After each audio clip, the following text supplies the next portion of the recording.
It's fair. It's fair. It's fair. It's fair. It's fair. It's fair. It's fair. It's fair. It's fair.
Byrjum eftir 1 mínútu, starting in 1 minute.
Jæja.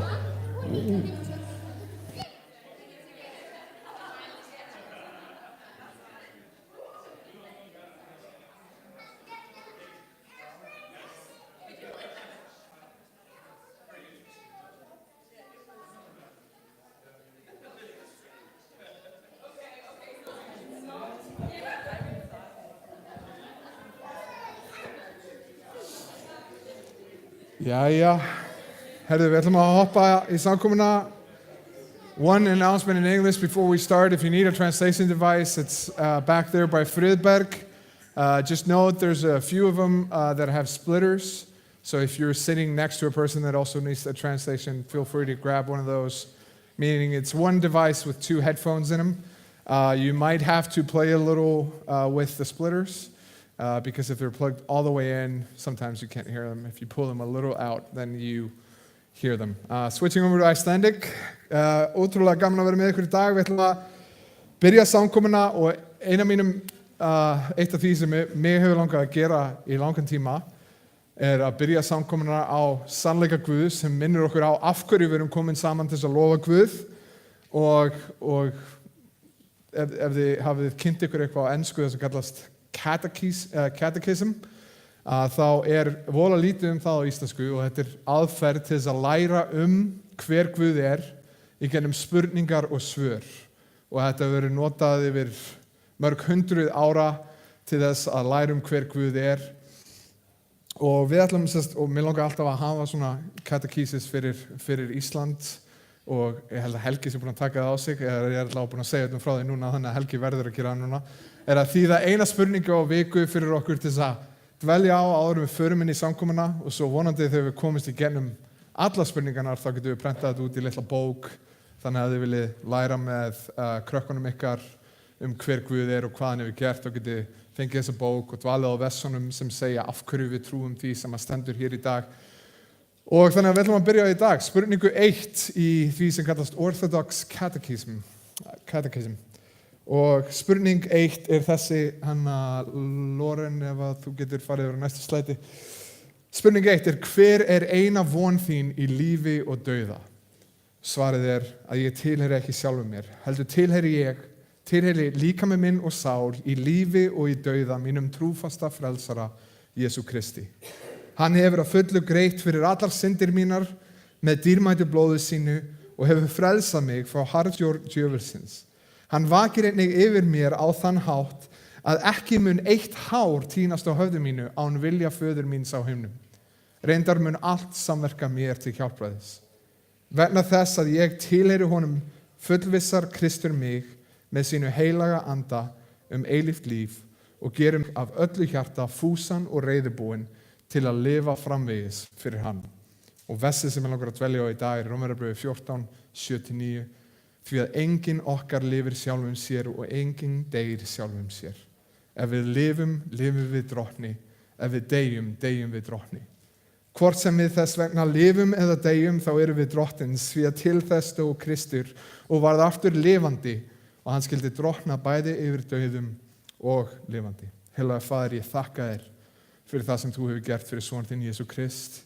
Ég þakka þér fyrir það að von okkar í hvaða aðstæðum sem við erum inni hér í dag, hvort sem við komum inni fagnandi yfir blessaðri viku sem að baki, eða við finnum fyrir því að búa í heimi sem fallinn í synd og við finnum fyrir áhrifum syndarinnar. Ég bið Drottinn að við megum dvelja á þessum sannleik hér í dag þegar við syngjum saman, þegar við lofum þig. Megum við minnast þess að okkar eilífa von er í því sem Jesús Kristur hefur gert í okkar stað. Við þökkum þér fyrir son þinn Jesú Krist sem hefur gefið okkur þessa eilífu von í gennum allt það sem við göngum í gegnum. Megir þú vera dýrlegur fyrir okkar líf og megum við muna að hvort sem við lifum eða deyjum, þá lifum við drottni og þá deyjum við drottni. Allt okkar líf megir það snúast þig og megum við vera fólk sem að horfir til krossins fyrir von, fyrir getur þess að halda áfram, fyrir kraft og fyrir þinn heilaga anda. Megum við umturnast til að líkast þér meira. Viltu umturna hug okkar og hjart okkar, viltu hjálpa okkur að elska þig, að viltu mætti og elska það fólk sem í kringum okkur. Og ég bið Drottinn þegar við erum að lofa þig hér í dag með söng, þegar við dveljum á þínu orði og við farum að fræðast meira hver þú ert, heilagur andi, vilt þú starfa í okkur. Ef einhverjir hér í dag sem hefur ekki fengið að undrast yfir fegur fagnaðarins, sem við því verki sem þú hefur gert fyrir okkur hér í dag, megi sá einstaklingur koma til trúar og megi við fagna saman sem fjölskylda, að einhver fá að sjá þessa fegur fagnaðarins og fá að gerast hér í dag bróðir okkar eða systir. Ég þakka þér fyrir náðina og miskunn og ég bið Drottinn þegar við syngjum hér í dag, megi lofsöngur okkar gefa þér gleði og megi þú snerta við okkur þegar við syngjum hversu magnaður þú ert í Jesú heilaga nafni.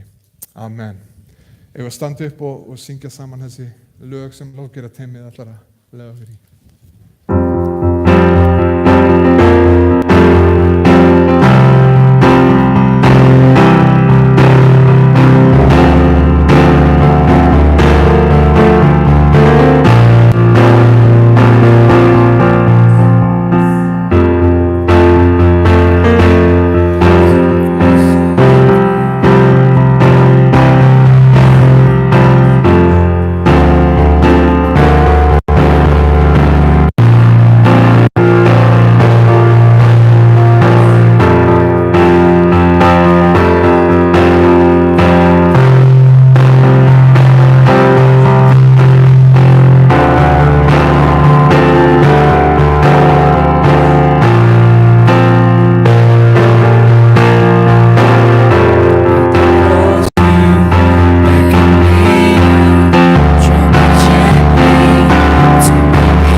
Standið þið girt sannleika lendar ykkar og klædd réttlætinu sem brynju og skóuð á fótunum með fúsleik til að flytja fagnaðarboðinu frið. Takið umfram allt skjöld trúarinnar sem þið getið slögt með öll logandi skeyti hins vanda. Setjið upp hjálm hjálpræðisins og grípið sverð andans Guðs orð. Gerið það með bæn og beiðni og biðjið á hverri tíð í anda. Verið þannig árvökul og stöðug í bæn fyrir öllum heilugum.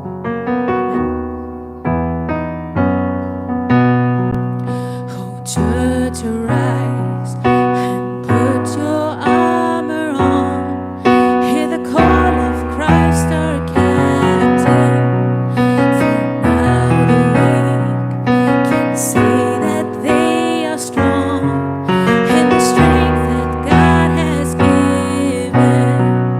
With shield of faith and belt of truth, we'll stand against the devil's lies. An army bold, whose battle cry is love, reaching out to those in darkness.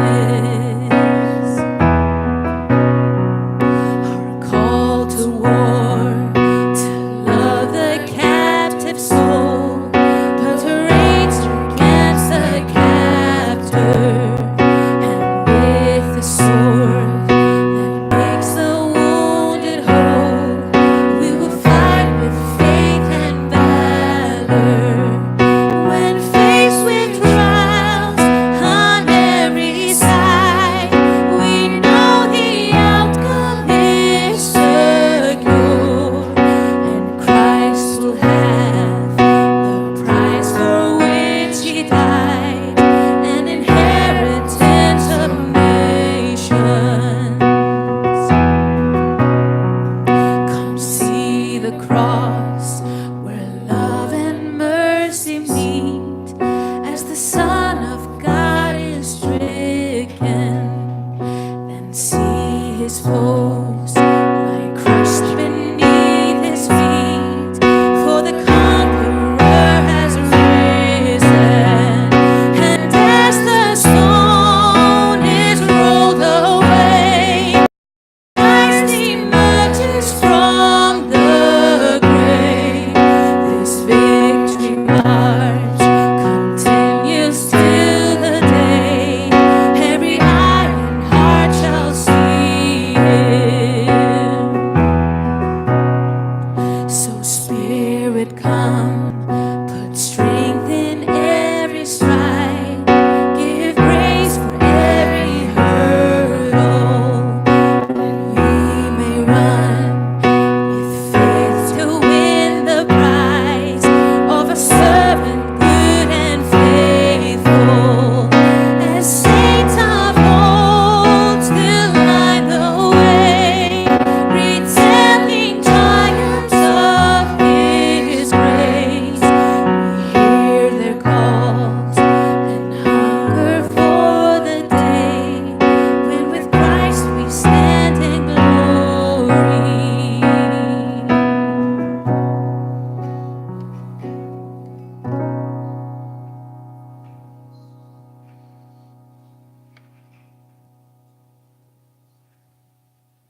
eitt af því sem við gerum sem kirkja að við trúum því að kirkja Krist rekin af gjafmildi lærisveina Krist og við viljum leitast eftir því að vera blessun fyrir samfélagið okkar. Við viljum leitast eftir því að endanum að byrja fleiri kirkjur. Við viljum leitast eftir því að hafa heimili fyrir okkur á endanum þar sem við fáum tímabundið að hitta sér í þessu húsnæði hjá annarri kirkju. En það eru margir sem horfa á lofgjörð eins og ég er búinn að segja oft áður sem það sem við vorum að gera, svo hætti lofgjörðin og predikunin tekur við. En allt okkar lífi lofgjörð, gefa hluti af okkur lofgjörð, að læra hvað Kristur hefur gert hluti af okkur lofgjörð. Þannig að mér langar ef þú ert fyrir inni og þú ert með getu til að taka þátt í okkur og byggja það starf sem við höfum, að þá mátti endilega þegar þessi krukka kemur, ef þú ert ekki með peninga og langar að gefa með korti, þá það vélinn þarna á borðinu sem þú gefið á meðan þetta seinasta lag gengur yfir. En ég ætla að leyfa þessari krukku að ganga hér og ef þú ert að koma í fyrsta skiptið og ef þú ert til í að leyfa okkur að fá upplýsingar þig, hver þú ert og annað eins, að þá endilega taktu þetta kort hérna, ég læt þetta ganga líka, það eru pennar og annað eins. Það enska einu megin og íslenska hinu megin. Ef þú ert til í að fylla þetta út bara og segja okkur ef þú ert með eitthvað spurningar eða langar að hittast eða hvað sem þá máttu endilega taka þetta, fylla þetta út og hitta mig hérna eftir á. Líka ef þú ert að koma í fyrsta skipti þá viljum við gefa þig gjöf, við erum með hérna gjafapóka og ef þú ert Íslendingur og þú átt ekki Biblíu þá langar okkur að gefa þér Nýja testamenti og ef þú ert með krakka með þér þá erum við með svona lítið hefti af hverju Jesús Kristur fór á krossinn og svo erum við með kaffibolla og annað. Þannig að ef þú ert að koma í fyrsta skipti og þú hefur ekki fengið þessa hluti þá endilega hitti mig hjá borðinu eftir samkomuna.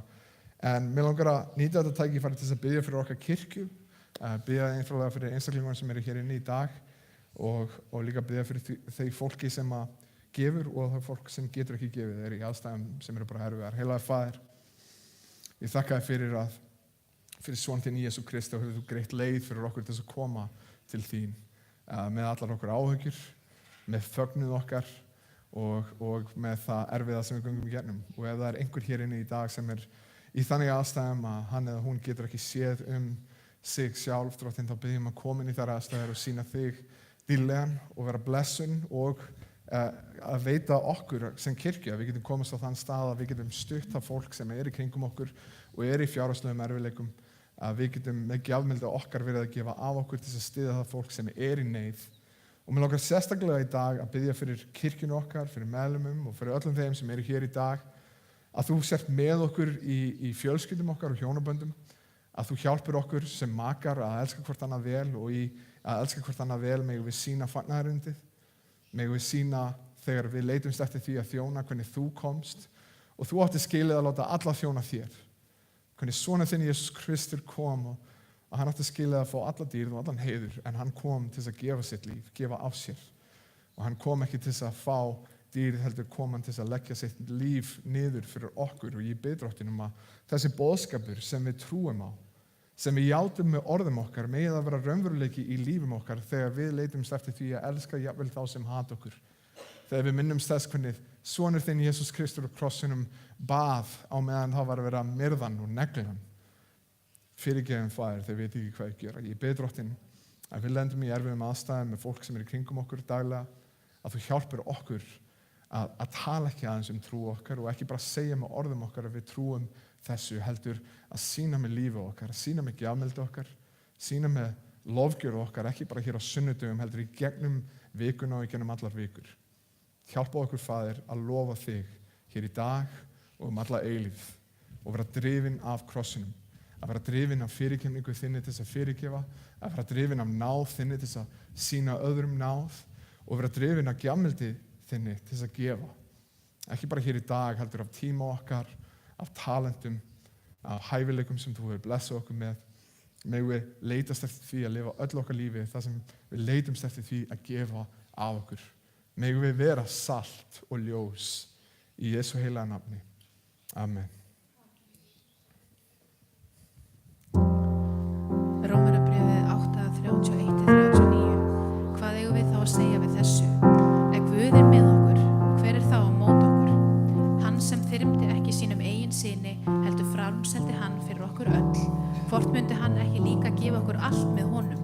Hver skyldi ásaka Guðs útvöldu? Það Guð sem sýknar. Hver sakfellir? Kristur Jesús sá sem dáinn og meira en það, hann upprisinn, hann við hægri hönd Guðs og hann biður fyrir okkur.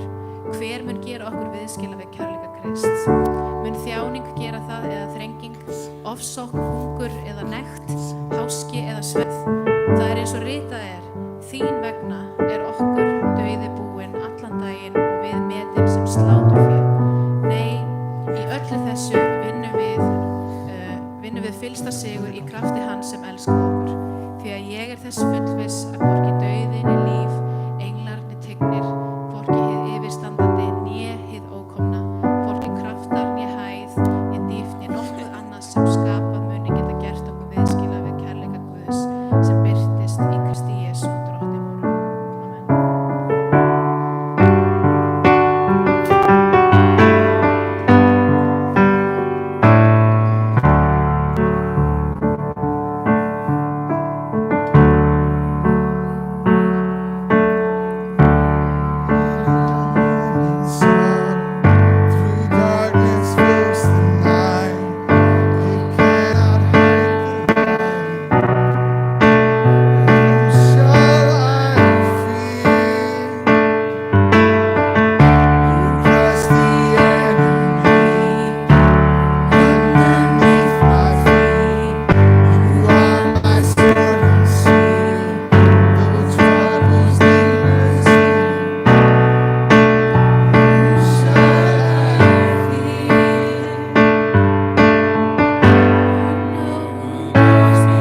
Herðu, þá það ég var að reyna að leita Loren inn á hann, er Loren ekki, já, þannig Loren.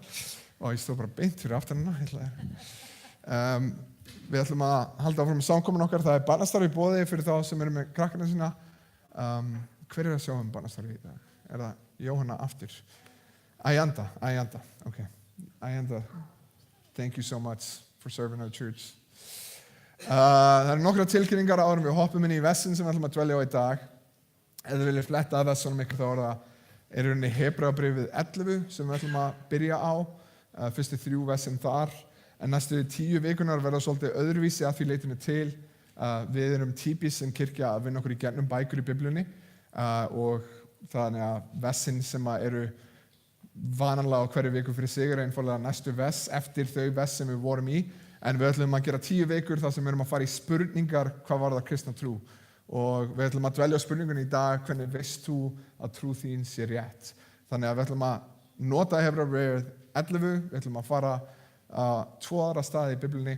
Þannig að við ætlum bara að tala topicið, hvernig veist þú að trú þín sé rétt. En ef þú ert ekki í samfélagshópum, heimahópum, þar sem við komum saman til að ræða Biblíuna og tala meira Biblíuna saman, þá endilega tjekkið á því og reyna að koma ykkur í heimahóp eða langar að gera það að tala eftir samkomu. Og ef það eru einhverjar spurningar eða bænir sem þú ert með, þá er þið velkomið að koma til mín og þá verður ótrúlega gaman að fá að heyra spurningarna hennar. Svo er það 5 ára afmælis samkoma kirkjunar sem er næsta sunnudag og við ætlum að gera bara örlítið til þess að fagna því. Ég held að hoppukastalinn sló í gegn á seinasta ári, þannig að við ætlum bara að hafa hoppukastala. Ég veit að Gísli er rosalega spenntur fyrir því.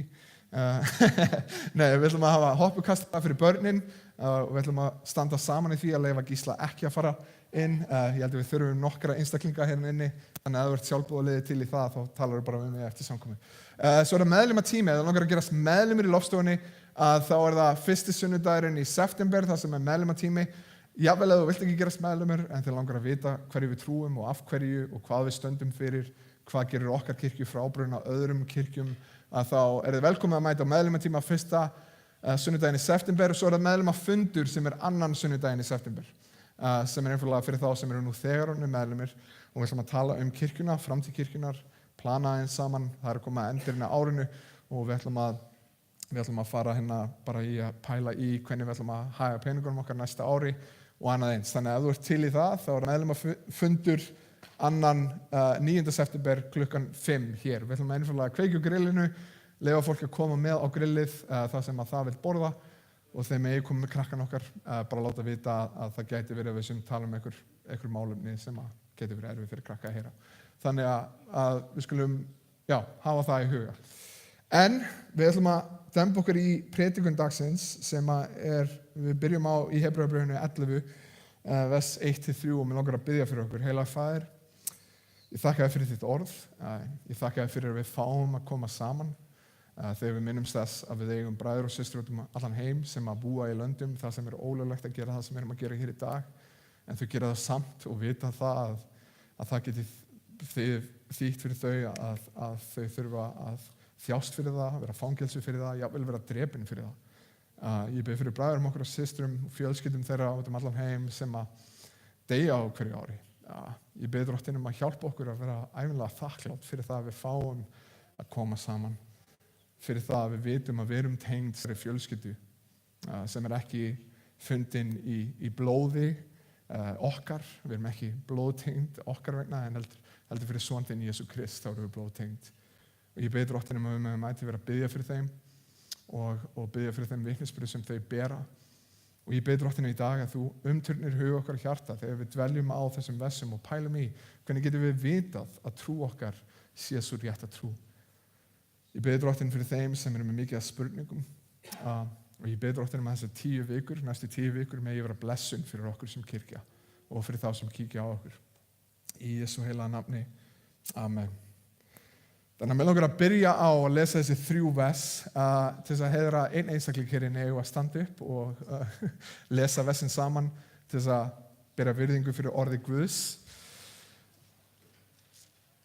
Þannig að lesum þessi 3 vers. Trúin er fullvissa það sem menn vona og sannfæring þá hluti sem eigi er auðið að sjá. Fyrir hana fengu mennirnir fyrr á tíðum góðan vitnisburð. Fyrir trú þá skiljum við að heimarnir eru gjörðir með orði Guðs og að hið sýnilega hefur ekki orðið til af því séð var. Amen, var Guðs. Þannig að þegar við pælum í hvað þýðir orðið trú, ég hef talað við frekar marga einstaklinga trú og það hljómar eins og það sé mjög vinsæl hugmynd að horfa á trú sem eitthvað sem stangast á við fullvissu eða við sönnun. Sumir halda því jafnvel fram að trú sé eitthvað sem til staðar þrátt fyrir að mótrök eru til staðar og sönnun sé fyrir því að hafa enga trú, að þá ef þú ert kristinn einstaklingur þá ert þú með trú. Fyrir mörgum trú ekki bara trú heldur blind trú.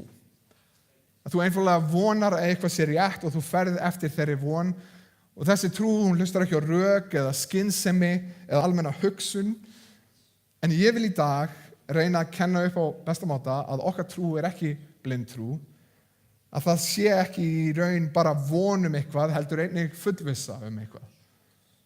Ég í raun vil ganga lengra og segja það að við hér á Íslandi sem búum á þessu skeri í Atlantshafi, sem hefur verið kallað guðlausasta þjóð Evrópu, að í þessari þjóð enginn sem raunverulega trúlaus.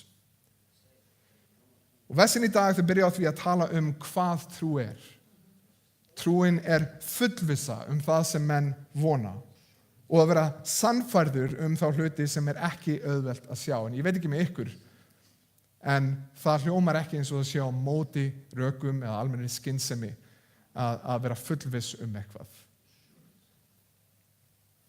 En svo byrjar höfundur Hebreabréfsins, sem ég tel vera Pál postula, að tala vitnisburð. Og orðið vitnisburður í nútíma samhengi orðið svolítið öðruvísi heldur en Páll að tala til dæmis í þessum bréfum.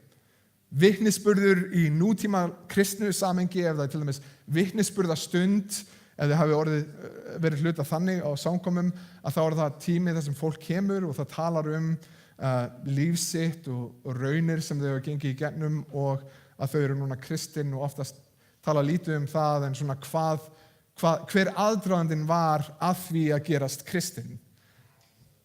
En enn og aftur þá getur þetta verið svolítið áhrif kannski húmanískra hugsanar á vestræna kristna trú, en vitnisburður í Biblíunni ekki vitnisburður eigin upplifanir, heldur verk Guðs. Þannig að restin af kaflanum þá talar hann fólk sem gerði rosalega mikið af stórum verkum. Hann telur upp þær trúarhetjur sem komu á undan honum. Hann talar til dæmis fórn Abels og hann talar burthrifningu Enoks. Hann talar verk Nóa og hlýðni Abrahams og svo heldur sagan áfram og hann telur upp þessi stórmenni í okkar hugum sem gerðu rosalega stór verk fyrir trú sína. En þetta mjög vinsæll hluti af kaflanum. Þessi hluti sérstaklega, það sem Guð að nota venjulegt fólk til að gera ótrúlega magnaða hluti. Þetta eru versin sem við viljum prenta á kaffibollan okkar.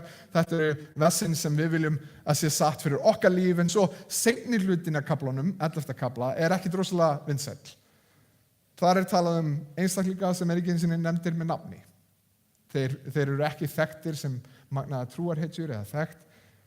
Heldur þetta fólk sem var drepið, sem var útskúfað, sem var pyntað, sem var sagað í sundur og niðurlægt fyrir trú sína. Og enska orðið til að lýsa þessu heitir martyr, eins og við tölum En það tekið frá gríska orðinu sem martyr. Og það sem þetta orð þýðir vitnisburður. Og í raun þá þetta sama hjá okkur í dag, við tölum píslavotta. Að þeir sem vitna verðurleika Guðs með þeim þjáningum sem þau eru tilbúin að taka frekar en að afneita Guð sinn. Og Hebreabréfið það segir okkur í dag í versi 2 að þeirra geta til að vitna verðurleika Guðs með undrum og stórverkum og jafnvel í gegnum þjáningar og dauða var fyrir þessa fullvissu sem þeir höfðu. Þessi trú sem sannfæri þá hluti sem var ekki hægt að sjá með berum augum. Í þjáningunni erfitt að horfa fram hjá þeim erfileikum sem eru fyrir framan þig akkurat á þeirri stundu og þeim sársauka sem þú ert að upplifa, en þessi fullvissa og þessi sannfæring gaf þeim getu til að horfa á eitthvað meira heldur en bara þær þjáningar sem þú voru að upplifa. Þeir geta hort fram hjá þeim þjáningum og hort á Krist, hort á líf sitt sem kannski orðið 30 ár og nú þau að fara að deyja, en þau horfa á það í eilífum skilning. Að þau vita að ef þessi líkami deyr þá líf mitt ekki búið. Þannig að trú okkar,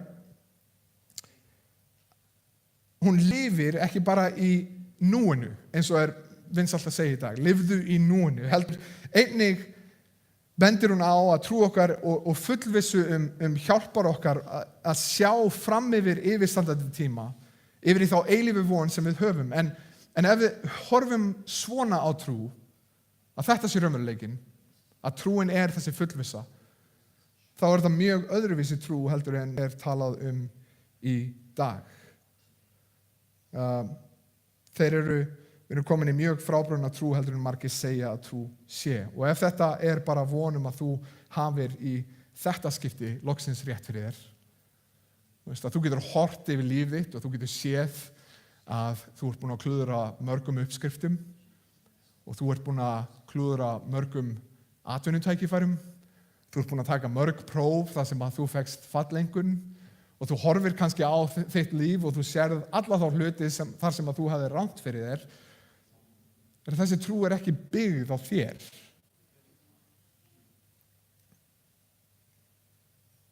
Margir horfa á kristna einstaklinga sem hrokafulla einstaklinga fyrir að halda því fram að þeir hafa rétt fyrir sér og enginn annar.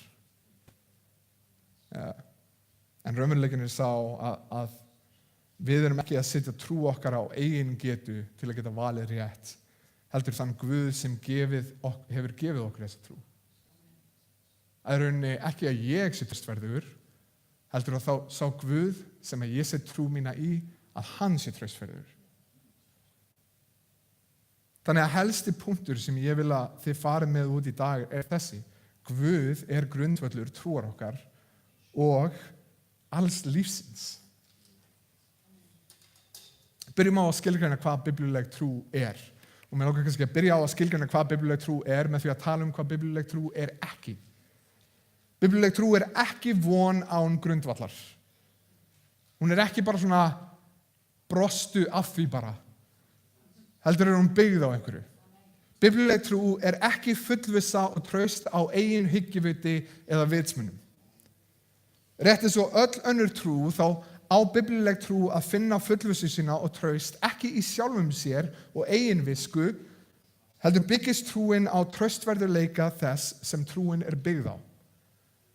Þannig að til dæmis öll hér í dag, þeir sitjandi á stólum, hversu margir efuðust áður en þeir sátust niður á stólana, þeir horfðu á stólana, lögðu trú sína og traust á að þetta svipað og ég hef séð áður, þetta hefur virkað fyrir mig hingað til, nema þegar Óli kippti honum undan mér eða eitthvað svoleiðis. En ég fór í stólinn og ég fekk mér sæti án þess að efast getu hans til þess, út af því að ég byggi það á í fortíðinni þá hefur þessi stólar þjónað mig vel. Og kristin trú ekki byggð á því að þú hafi rétt fyrir þér, heldur að það sem trúið þín byggist á, að það sé traustverður. Nú fyrir rétt rúmu ári þá byrja ég að synda reglulega og ég hef nú tekið mér nokkuð langa pásu hingað til, en ég ætla að reyna að koma mér aftur í það. Og eitt af því sem ég elska að gera að fara í gufubaðið, og það sem ég elska að gera ennþá meira að hoppa frá gufubaðinu yfir í kalda pottinn sem algjörlega sjokkar þig, sem gerir þig svona bærilegra þegar þú ferð allt í einu aftur inn í funheiti gufuna. En ég átti svolítið erfitt með að sitja kjur bara í 20-30 mínútur og gera ekki neitt, þannig að ég ákvað að nýta tímann til þess að reyna að svikna meira og ég byrjaði að gera rússneskan stól. Ef þú veit ekki hvað rússnesku stóll þá það þegar þú sest upp í vegg og þú hagar þér eins og sé stóllana og hnén á þér eru í 90 gráðum og þú situr, þú lítur út eins og þú sért sitjandi en það ekkert undir þér. Nú, ég byrja að pæla í því, kannski þetta svolítið mikið eins og trú. Nú, eða einhver myndi koma hann inn og hann myndi gera rússneskan stól líka og ég myndi segja, hvað ertu búin að vera lengi að gera rússneskan stól í gufunni hérna? Og hann myndi segja, hvað meinarðu, hvað rússneska stól? Ég fíla bara þetta sæti. Þá myndi ég auðvitað benda honum á, það ekkert sæti hérna, þú ert bara sitjandi í loftinu. Og hann myndi segja, nei, ég trúi að þarna sé sæti og hér sit ég. Þú sér það auðvitað, ég sit hér. Nú, auðvitað getur maðurinn sagt þessa hluti, ef hann vill, en sannleikurinn sá að það engin venjulegur stóll þarna til þess að geta beint trú hans að, eða leggja traust hans á. Orð hans gætu sagt að hann trúið því að þarna sé stóll, en þegar þú horfir á vöðvana, hvernig þeir eru að gera allt í sínu valdi til þess að halda þessum manni uppi, að þá myndir þú segja að það skiptir í rauninni ekki máli hvað þú ert að segja með orðinum, horfðu á vöðvana hérna. Þeir eru að rembast við að halda þér uppi og það gerist ekki ef þú situr í venjulegum stól. Nú lifandi dæmi það að hann raunverulega trúði ekki sem að hann var að segja væri daginn eftir þegar hann lappar með harðsperrur og reynist að komast upp þessar 3 tröppur sem leiða á hurðinni sinni, að það skiptir í rauninni ekki máli hvað hann segir svo lengi sem að gjörðir hans sýna fram á hverju hann raunverulega trúir. Og versin okkar í dag segja að trúin fullvissa það sem menn vona, sannfæring þá hluti sem eigi auðið að sjá. Og þarna hjá þessum manni þá segja orðin hans eitt, en trúin ekki til staðar. Fullvissan og sannfæringin eru ekki til staðar. Orð þín segja eitt, en gjörðir þínar sýna hverju þú raunverulega trúir. Og þegar einhver sest í stól með trú að þessi stóll sé traustverðugur, þá sést trú þeirra með gjörðum þeirra. Þú sérð trú þeirra á stólnum með því að þau setjast niður og vöðvanir róast og þau geta notið að hlusta á mann tala í nokkra mínútur eða hvað sem það er. En ef við spyrjum okkur öll hvað það sem við trúum á og spyrjum okkur ekki hvað orð einstaklinga segja, heldur gjörðir, hvað kemur í ljós? Það sem kemur í ljós að við hér á Íslandi, landið sem hefur verið kallað guðlausasta þjóð í Evrópu, hér eru margir sem kalla sig trúleysingjana en sýna með orðum sínum og gjörðum að það ekki svo. Að í raun fer ég svo langt að segja að það enginn hér á landi raunverulega sem trúir því raunverulega að Guð sé ekki til. Spurningin ekki lengur hvort að trúleysingin trúi á tilvist Guðs, heldur hvort að Guð trúir á tilvist trúleysingja. Og samkvæmt Biblíunni þá trúir Guð ekki að guðleysingjar séu til. Og ég veit ekki með ykkur, en ég tek Guð á orðinu frekar en einhvern mann út í bæ. Ef við förum í Rómverjabréfið 1 og við lesum þessi vers 18-23, hér segir hann: reiði Guðs opinberast af himni yfir öllu guðleysi og rángstætti þeirra manna kefja sannleikann með rángstætni. Með því að það vitað verður Guð augljóst á meðal þeirra. Guð hefur byrt þeim það. Því að hið ósýnilega eðli hans, hann að tala Guð, bæði hans eilífi kraftur og guðdómleiki sýnilegur frá sköpun heimsins. Með því að það verður skilið af verkum hans, mennirnir eru því án afsökunar. Þeir þekktu Guð en hafa samt ekki vegsamað hann eins og Guð né þakkað honum. Heldur hafa þeir gjörst hégómalegir í hugsunum sínum og hið skynlausa hjarta þeirra hefur hjúpast myrkri. Þeir þóttust vera vitrir en urðu heimskingjar. Þeir skiptu á vegsemd hins ódauðlega Guðs og myndum sem líktust dauðlegum manni, fuglum, ferfætlingum og skriðkvíkindum. Þannig að samkvæmt þessum messum raunveruleikinn sá að spurningin ekki hvort að mannkynið tilbiðji eða tilbiðji ekki. Spurningin hvað tilbiður þú? Tilbiður þú skaparann eða tilbiður þú sköpunina? Það spurningin. Og rök Pálus þessi að þú kemst ekki hjá því að búa í heimi Guðs. Jafnvel ef þú afneitir honum á orðum mínum. Og ef þú ætlar að búa í heimi Guðs og halda því fram að þú sért trúlaus, þá þarftu að vera að kæfa sannleikann sem alls staðar í kringu þig. Það gæti verið að þú ert hér í dag og þú kannski ekki trúaður og þú hugsir, rosalega þetta hrókafullt. Rosalega hrókafullt að segja að það sem fólk segir í kringum með að það trúir að það sé ekki raunverulega satt. En þegar það kemur að því að sanna tilvist Guðs fyrir fólki, að þá eru mjög margar leiðir og ótrúlega mikið af góðum rökum sem fólk nota til þess að verja trúna. Þú getur verið einstaklingur sem að ferði gennum spádóma reikningana til dæmis hvað varðar Jesú Krist. Þú getur farið í Psalm 22 eða Jesaja 43, það sem verið að lýsa því sem gerist fyrir Jesú Krist 600 og 800 árum seinna. Og þegar þessir hlutir eru skrifaðir þá krossfesting ekki eitthvað sem til. Þeir hafa ekki einu sinni heyrt krossfestingu og þeir lýsa krossfestingu í þessum versum. Þannig að þú getur verið einstaklingur sem að ferði í spádóma reikningana og þú horfir á hvernig það kemur í ljós í Jesú Kristi og þú getur reynt að gefa rök fyrir því að reikningin yfir náttúruleg því að hún veit hluti sem munu gerast jafnvel þegar að búnaðurinn ekki til og maðurinn ekki kominn. Svo getur þú verið einstaklingur sem notar það sem hefur kallast, held að Aristotle hafi byrjað með þetta cosmological argument. Að þú sér að heimurinn hafi upphaf og ef hann hefur upphaf þá hefur hann skapara. Þú getur verið yfir í hversu áreiðanlegur vitnisburður til dæmis postulana var, sérstaklega þegar það tekið fram að þeir voru ekki bara tilbúnir að segja hverju þeir trúðu, þeir voru tilbúnir að þjást fyrir það, þeir voru tilbúnir að vera pyntaðir fyrir það, þeir voru tilbúnir að vera fangilsaðir fyrir það og þeir voru tilbúnir að deyja fyrir það. Og hér erum við að tala ef þú ert að koma inn og þú ert að segja þessi postular, þeir skrifuðu Jesú Krist en þeir voru að búa til sögur og ég spyr af hverju. Ef að verðlaunin eru útskúfun og pyntingar og fangelsi og dauði, af hverju myndir þú búa til þessa sögu Jesú Krist? Þannig að þú getur verið einn af þeim, talað hversu áreiðanlegur vitnisburður postulana Þú getur farið aftur og aftur í reikningarnar þar sem að lærisveinarnir að gera lítið úr sér. Þeir sem að skrifa Jesú Krist, þeir tala hversu mikið þeir misskildu Krist. Þeir eru ekki að reyna að gera mikið úr sínum karakter, þeir töluðu að þeir afneituðu Jesú Kristi, að í 3 ár voru þeir með honum en þeir skildu raunverulega ekki hvað hann var kominn til að gera, jafnvel þegar hann var að vera að krossfesta hann.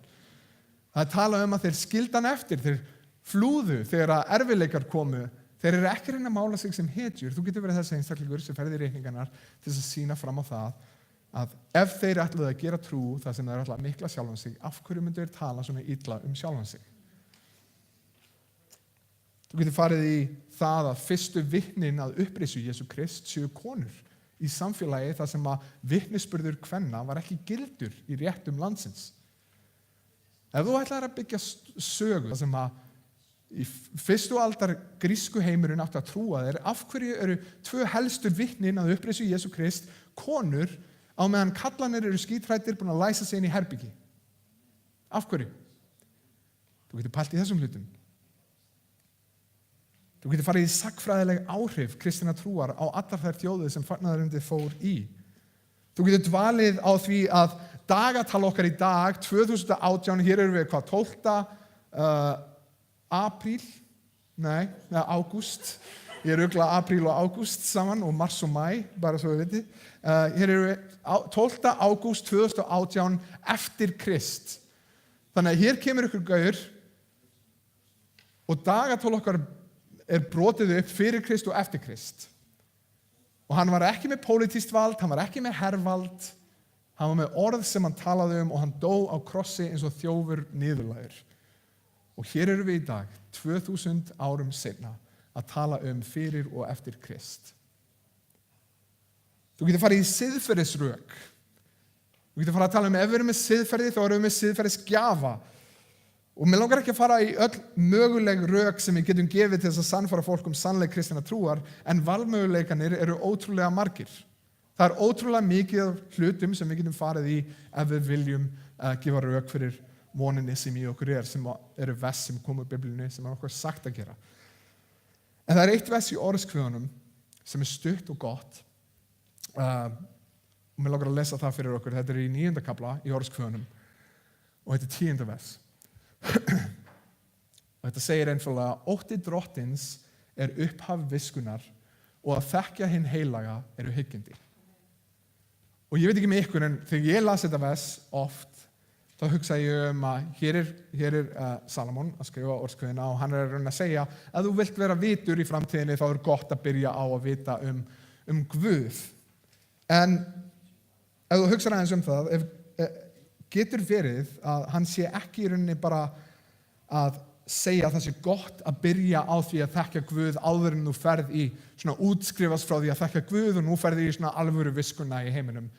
Getur verið að hann sé í rauninni að segja að Guð sé ekki bara, að Guð sé nauðsynlegur grundvöllur í lífinu, ekki bara fyrir trú, heldur líka bara fyrir allt lífið í heild sinni. Ertu búin að teikna mynd handa mér? Takk fyrir þetta. Getur verið að það sé ekki hægt að hafa visku ef að Guð til staðar? Skoðum aðeins til dæmis guðlega sjónarmið. Ef þú hugsar aðeins það og Guð tekin úr dæminu, þá engin grundvöllur fyrir siðferði til dæmis. Hvað rétt og hvað rangt? Í boðorðunum 10 þá eru 3 af þessum 10 boðorðum sem snúast hver Guð Og það getur verið mjög skrítið fyrir trúleysingum. Af hverju myndi, ef þú ætlar að gefa 10 punkta, af hverju myndir eyða 3 af þeim til að tala sjálfa þig og hvernig fólk á að tilbiðja þig? En málið að vera frá kristnu sjónarmiði að þá það ekki bara hann sem að skilja alla lofgjörð og dýr, hann grundvöllur allra punktana sem koma á eftir. Hann ekki bara góður, hann það sem skilgreinir hvað gott. Og þegar hann skilgreinir hvað gott, þá skilgreinir hann hvað slæmt. Trúleysingjar eins og Sam Harris rosalega vinsæll í dag sem að það eru nokkri trúleysingjar sem ég lesi í gennum tíðina og fylgist með til þess að heyra svona hvaða rök að koma frá þeim, sem mjög áhugavert, sérstaklega ef þau kynntir svona sagnfræði kristinna trúar, að þá kemst í rauninni að því að það aldrei nein ný rök þegar það kemur að því að ráðast á kristna trú. Þessi rök sem að líta út fyrir ný hafa verið til staðar í mörgu hundruði ára. En Sam Harris einn af þessum aðilum sem að sér að frá trúlausu sjónarmiði honum langar til að segja þetta hræðilegt, þetta vont. Og hann ekki tilbúin að segja að þú skilgreinir hvað gott fyrir þig, hvað slæmt fyrir þig og ég skilgreinir hvað gott og slæmt fyrir mig. Heldur vill hann geta sagt þetta hræðilegur hlutur. Og þannig að hann skrifaði bók sem heitir The Moral Landscape, þar sem hann að reyna að útskýra siðferði frá trúlausu sjónarmiði og myndlíkingin sem hann notar þetta. Hvernig veit ég hvað gott og slæmt? Horfðu á taflborðið. Það sem gott það sem kemur þér nær því en á skák og mát og það sem slæmt það sem kemur í veg fyrir það að þú náir skák og mát. Sem allt í lagi myndlíking, en vandamálið að skák með tilgang og þú veist hver enda tilgangurinn að ná skák og mát. En ef við erum í lífi með engan tilgang og við erum dýr sem að lifum og deyjum og raunverulega ekki skapað fyrir neitt sérstakt, hver að segja hver tilgangur minn Hvernig get ég til dæmis í dag hort á ISIS og sagt þetta eru ógeðslegir, hræðilegir hlutir og þið ætti að vera dæmt fyrir þetta. Ef ég get ekki hann sagt en þau eru að fara eftir sínum eigin tilgangi, þau eru búin að átta sig á að þau vilja þetta endamarkmið og þau eru að nálgast það. Hvernig get ég sagt að það sé verra en minn tilgangur? Svo það eins og menn Christopher Hitchens sem að dó fyrir held í 2 árum, sem einn af svona uppáhaldstrúleysingunum mínum, hann var rosalega fyndinn, hann var rosalega góður í að skrifa, en hann skrifaði heila bók sem hét God is not great. En öll bókin, hún fjallaði það hversu vondur Guð En svo rakst ég á heimildamynd, það sem einn einstaklingur, kristinn einstaklingur, var að ferðast með Christopher Hitchens og þeir voru að fara á alls konar staði og gera svona fyrirlestra og rökræður í rauninni. Og það eini sem kristni einstaklingurinn spyr samkvæmt hvaða staðli? Ok, ég veit að þú segir að Guð slæmur, en hvaða grundvöllur til staðar frá þínu sjónarmiði til þess að segja að Guð sé slæmur? Frá mínu sjónarmiði það að Guð skilgreinir hvað gott og hvað slæmt. En hvað það frá þínu sjónarmiði sem segir að hann megi ekki gera það sem hann vill? Þetta mjög áhugaverð mynd sem heitir Collision og á YouTube ef þú viljið skoða hana, en hann getur ekki svarað þessari spurningu. Og þetta á ekki bara við siðferði. Án Guðs engin grundvöllur fyrir siðferði. Ef eitthvað þá eru við bara léleg dýr. Ef ég bara annan dýr hér á jörðinni, af hverju ég ekki að haga mér eins og abanir eða ljónin? Hvað að því að drepa sér til þess að komast á toppinn? Hvað að því að stíga niður á aðra til þess að komast á toppinn? Grundvöllur fyrir vísindum hverfur. Það sem að það þurfa að vera ákveðin undirliggjandi atriði sem fólk þarf að vera sammála til þess að stunda vísindi. Atriði eins og, get ég treyst huga mínum? Er einhver sem búinn að sjá til þess að hugur minn virki rétt? Er þetta líf raunveruleikinn? Getur verið að ég sé padda einhvers staðar með hræðilegt líf og ég er búinn að búa til veröld í haustum á mér og vil frekar lifa þar heldur en að díla við raunveruleikann sem ég er í? Getur verið að þessi líf, þetta sé bara the Matrix? Getur verið, er heimurinn skiljanlegur og stöðugur? Þannig að ef ég er með undirliggjandi það að ég get treyst huga mínum og þetta sé raunveruleikinn, hvað er það sem segir mér að þau lög sem í alheiminum séu stöðug? Ég veit ekki með ykkur, en kannski voru einhverjir sem vöknuðu hér í dag og áhyggjur lífsins, kannski hlutir sem þau þurftu að gera og eitthvað svona kemur til ykkar. Er einhver sem vaknaði hér í dag og pældi því hvort að þyngdaraflið myndi halda sér stað í dag? Eða hvort við myndum öll fljúga og eyðast upp í ósonlaginu? Við lifum öll treystandi á að þessi heimur sé stöðugur því að hann er skapaður af stöðugum Guð sem heldur honum við. Án Guðs hverfur grundvöllur fyrir siðferði, fyrir vísindum, fyrir gjafmildi, mannréttindum og á endanum þá hverfur grundvöllur fyrir von. Guðfræðingurinn vann til. Hann var að pæla í hvernig hann átti að útskýra þetta fyrir fólki. Einhverjum myndlíkingu sem að get útskýrt þessa punkta fyrir fólki. Og hann sat í lest það var stelpa sem sat í faðmi hjá pappa sinum og allt í einu var hún reið og hún sló pappa sinn undir. Sló hann utanundir. Það er orðið sem ég leita eftir. Og fyrir honum þá sá hann þetta atvik gerast og hann sagði, þetta er fullkomna dæmi til að lýsa því sem ég er að reyna að segja. Að ef þessi stelpa hefði ekki setið í faðmi pappa síns, þá gæti hún ekki náð það langt að geta slegið hann utanundir. Og þetta er það sem við gerum. Við stöndum á þeirri grundvelli sem Guð hefur gefið okkur og við notum þann grundvöll til að slá hann utanundir. Þú kemst ekki hjá því að vera gestur í heimi Guðs. Og hér er málið, þú getur ekki sagt að þú trúir ekki á hann. Því að allt þitt líf, það svíkur þig. Það sýnir fram á að þú trúir ekki þínum orðum. Þú vaknar kannski með einhverjar áhyggjur á morgun, en eins og ég sagði áðan, þá er ekki eina af þessum pælingum mun þyngdaraflið halda sér stað í dag. Þú veist að það mun gera það. Þú veist að þessi heimur hefur verið skapaður af Guði sem er stöðugur og heldur sköpun sinni við. Hvernig getur þú verið fullviss trú þín á Guð? Allt þitt líf er að benda þér á að án hans er ekkert að þess að fara að virka. Ekkert. Jável hörðustu trúleysingjar segja eitt með orðum sínum en svíkja orð sín með verkum sínum. Eina leiðin til að lifa í þessu lífi er á endanum að játa það sem þú ert skapaður fyrir. Að játa það að Guð er þinn skapari og grundvöllur fyrir trúðinni og fyrir öllu lífiðinu.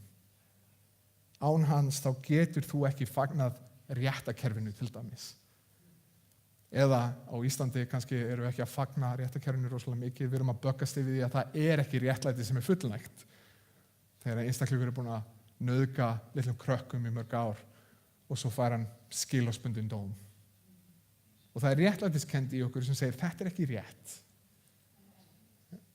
Og þú getur ekki gert þetta ef að Guð er ekki til staðar í þínu heimsvíðari. Og ég er ekki að segja eins og margir hafa misskilið þetta, margir hafa misskilið þessi rök að þetta séu kristnir að segja að trúleysingjar get ekki verið góðir. Það er ekki það sem ég er að segja. Ég veit fullt af hálfvitum sem kalla sig kristna. Og ég veit fullt af trúleysingjum sem reyna að vera góðir í sínu lífi. Ef það er einhverjir sem að rústa kristnum í gjafmeldi, þá er það til dæmis mormónar sem að ég tel vera algjör villitrú. Ég er ekki að segja að trúleysingjar get ekki verið góðir. Það sem ég er að segja, þeir hafa engan grundvöll fyrir því af hverju þeir ætti að vera góðir. Ég trúi því að við erum öll sköpuð í ímynd Guðs og við komumst ekki hjá því en að vita að við eigum að gera þetta og við eigum ekki að gera þetta.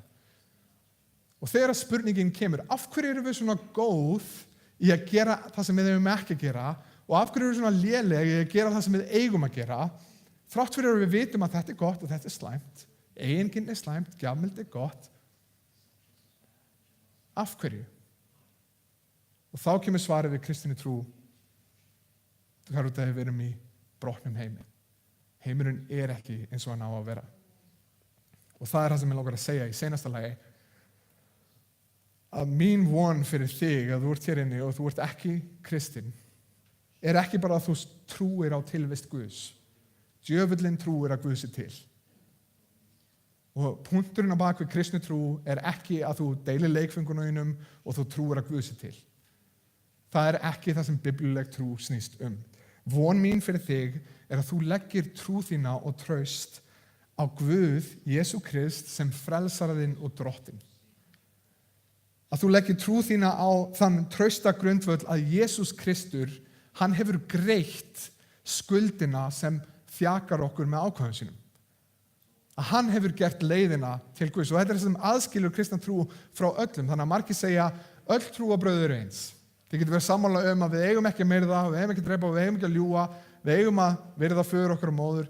En málið er, hér er það sem trúarbrögð verða mjög ólík. Hvernig leysum við dæmið? Og öllunni trúarbrögð kenna gerðu A, B, C og D til þess að nálgast Guð. Og það sem kristin trú segir, þú getur ekki nálgast Guð. Það er engin grundvöllur fyrir því að setja þig upp á háan stall og horfa niður á aðra því að þú ert syndari og eina leiðin fyrir þig til þess að frelsast er að játa Jesú Krist sem frelsara þinn. Það er engin all stars í kristinni trú. Það er ein stjarna í kristinni trú. Það er Guð. Það er hann sem hefur greitt leið og það er hann sem fær allt kreditið. Við vorum á sinfoníu í gæri fyrir dag eða eitthvað og vorum að horfa á Lord of the Rings og ég fattaði, það var svona í fyrsta skipti í langan tíma það sem ég horfði á allan kreditlistan renna í gegn út af því að þau voru að gera, sinfoníu tónlist við myndina, þetta var ótrúlega gaman en aðallægið, þetta var svolítið skrítið út að aðallægið var eiginlega í kreditlistanum.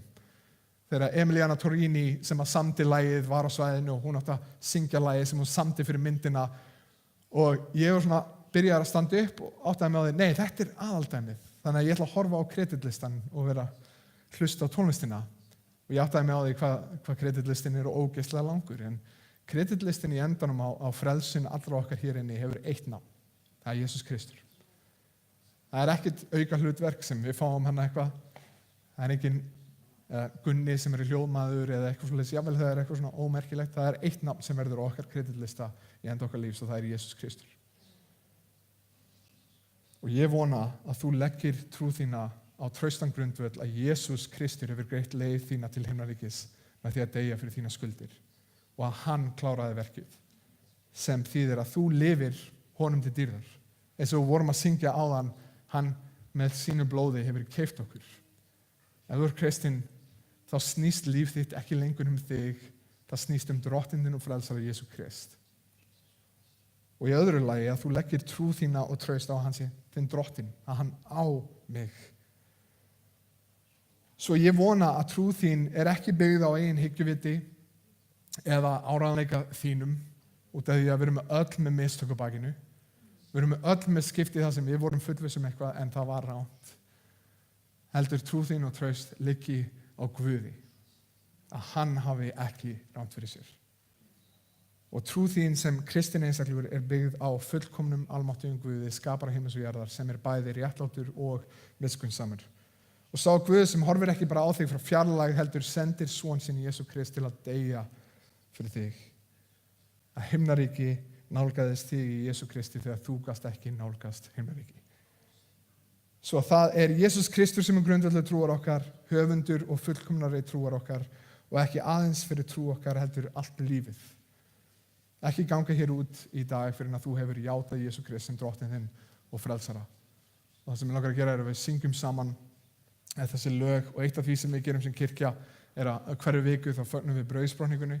Áður en Jesús Kristur fór á krossinn þá fór hann með lærisveinum sínum og hann braut brauð og sagði þetta er minn líkami brotinn fyrir ykkur og hann drakk með þeim vín og sagði þetta er mitt blóð sem rann fyrir ykkur Og það sem við erum að gera sér í dag er að fylgja því eftir sem að Jesús Kristus sagði þeim að gera. Gerið þetta reglulega til þess að minnast mín. Þannig að ef þú ert hér inni í dag og þú ert búin að játa Jesús Kristus sem drottinn þinn og frelsara, að þá vil ég bjóða þér að koma að fagna með okkur, muna þegar þú brýtur brauðið að það var út af mínum syndum sem að hans líkami var brotinn. Og þegar við fögnum saman og drekkum saman, að þá minnumst við þess að það er út af hans blóði að við stöndum hér í dag. Þannig að ef þú ert kristinn og þú ert búin að gera þessa trújátningu, þá endilega fagnaði með okkur. Skulum biðja, heilagur Faðir, ég þakka þér fyrir náðin og miskunn og trúfesti. Ég þakka þér fyrir allt sem þú hefur gert fyrir okkur. Ég þakka þér fyrir þann grundvöll sem þú hefur lagt að lífinu fyrir okkur. Að við mögum vita að í rauninni er ekki komist hjá því að þú ert skapar okkar. Að allt okkar líf vitnar að þú sért grundvöllur bæði trúar okkar og alls lífs okkar. Ég bið Drottinn að þegar við hugsum alla þá hluti sem að þú hefur gert fyrir undan, megum við leitast eftir því að gera því dýrlegan með öll okkar lífi. Megum við eins og öll sköpun bendir á þig, megum við með orðum okkar og líferni benda á þig. Megum við ekki gera mikið úr sjálfum okkur, megum við ekki leitast eftir eigin dýrið eða frama, megum við leitast eftir því að gera þig dýrlegan með orðum okkar og lífi. Viltu taka okkur, viltu umturna okkur, viltu mæta þeim sem eru kannski hér inn í dag og þeir hafa ekki fengið þessa trú, heilagur andi, ég bið að starfa í þeim og ég bið að þú opnir augu þeirra fyrir fegur fagnaðarins og raunleikunum að fyrir mörgum þá hljómar þessa trú eins og hún sé heftandi fyrir gleði okkar eða líf eða von, en að þú meir opna augun fyrir því að þetta er raun lífið sjálft. Það er ekkert betra í þessu lífi heldur en að fara fagnandi þegar þú blessar og þegar við göngum í gennum erfiðleika og við syrgjum, að þá megum við finna von okkar og gleði fullkomlega í þér og engurum. Ég þakka þér fyrir náðin og miskunn og trúfesti. Ég þakka þér fyrir að við fáum að koma saman í dag og dvelja á þínu orði. Ég þakka þér fyrir að jafnvel í spurningum okkar eins og þú hefur sýnt með mitt líf, að þegar ég afneitaði þér með orðum mínum og þegar ég efaðist svo oft að þá varst þú til staðar og þú drókst mig inn með spurningum mínum.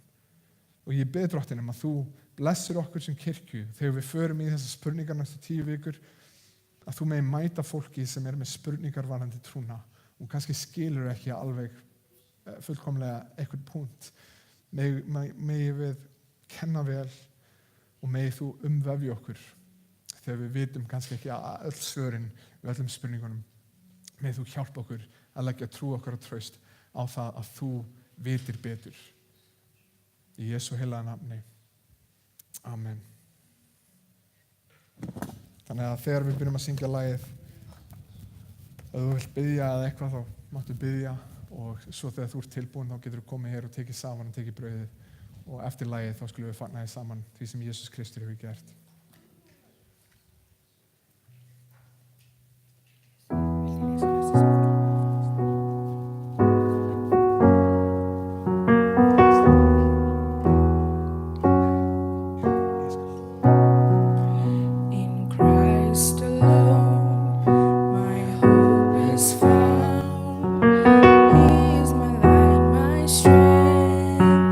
Song, this cornerstone.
syngja þessi orð, heldur megum við raunverulega trúa þessu Drottinn, að það eina sem frelsar okkur ekki okkar ein verk.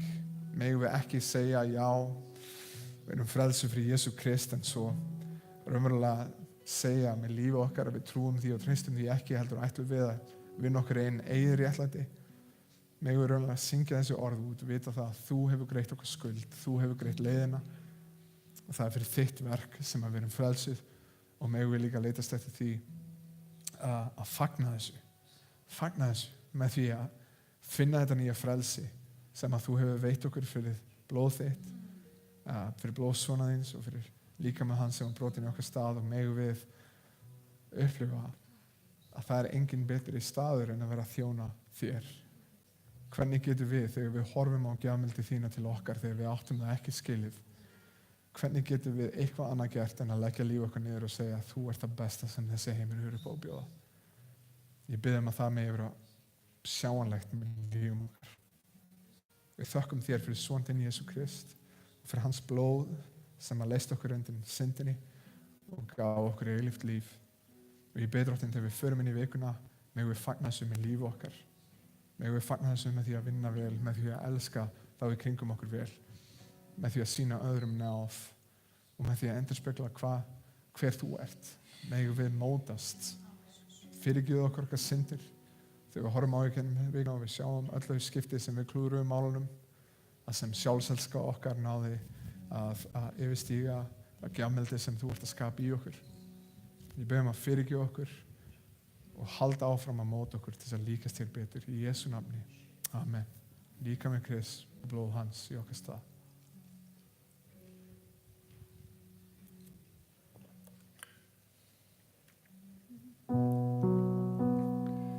Filippibréfið 3:12-14. Ekki er svo að ég hafi þegar náð því eða sé þegar fullkomin, en ég keppi eftir því að ef ég skildi geta höndlað það með því að ég er höndlaður af Kristi Jesú. Systkin, ekki tel ég sjálfan mig en hafa höndlað það, en eitt geri ég gleymi því sem að baki er, en seilist eftir því sem framundan er, og keppi þannig að markinu til verðlaunanna á himnum sem Guð hefur í Kristi kallað okkur til.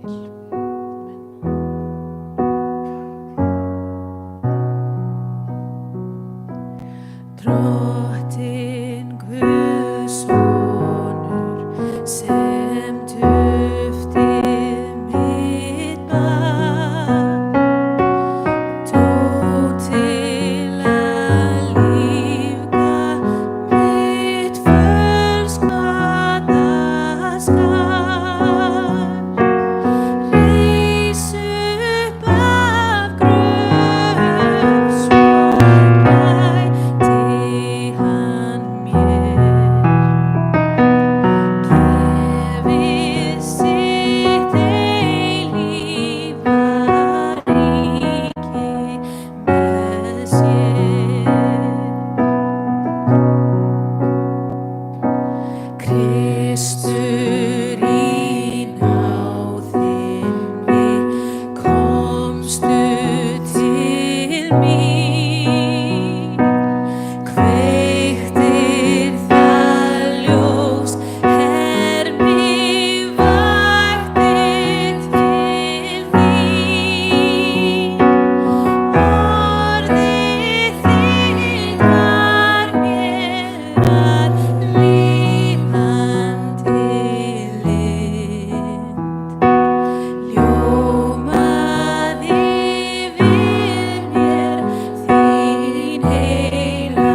ever say, thy strength indeed is small.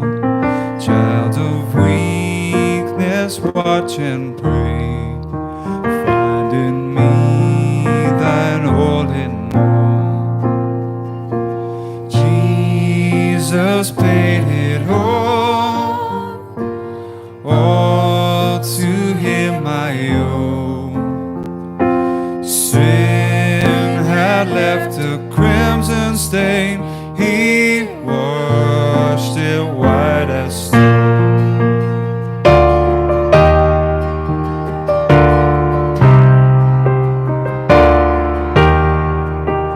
Lord, now indeed I find thy power and thine alone can change the leper's spots and melt my heart of stone.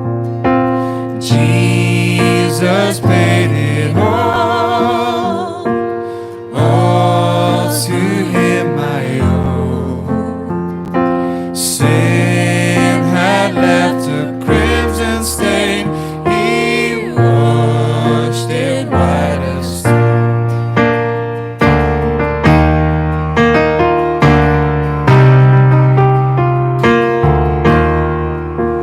And when before the throne I stand in him complete, Jesus died my soul to save, my lips shall still repeat.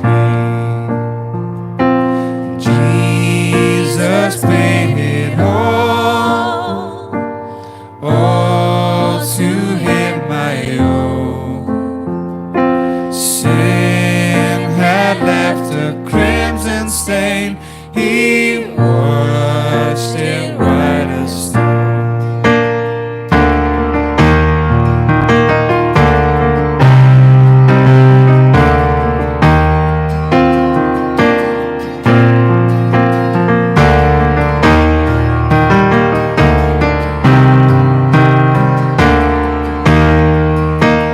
Oh, praise the one who paid my debt and raised this life up from the dead.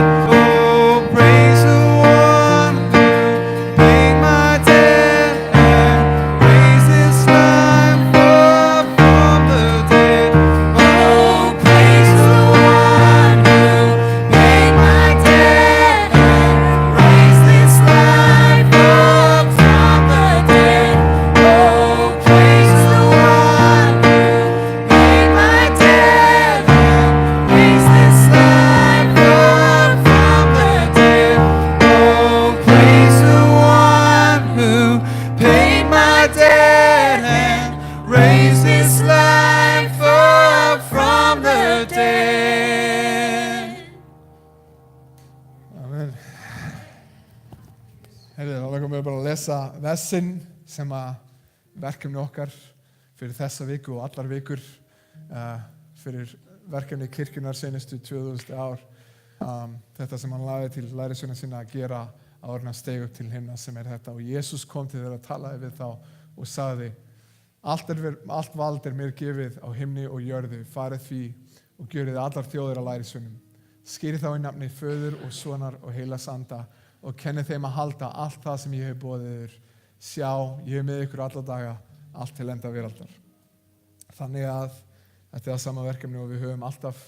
Við skulum ekki bara horfa á að lofgjör okkar sé búin núna, þessi samkoma komin að enda en vikan rétt að byrja.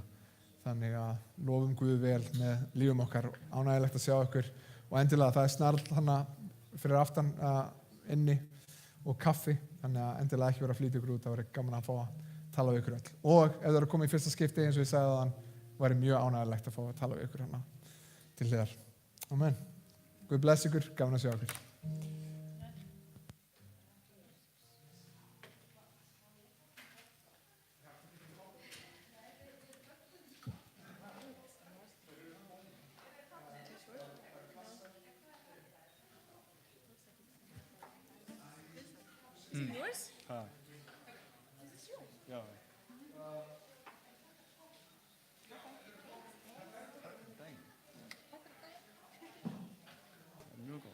mjög gaman. Það er mjög gaman. Já.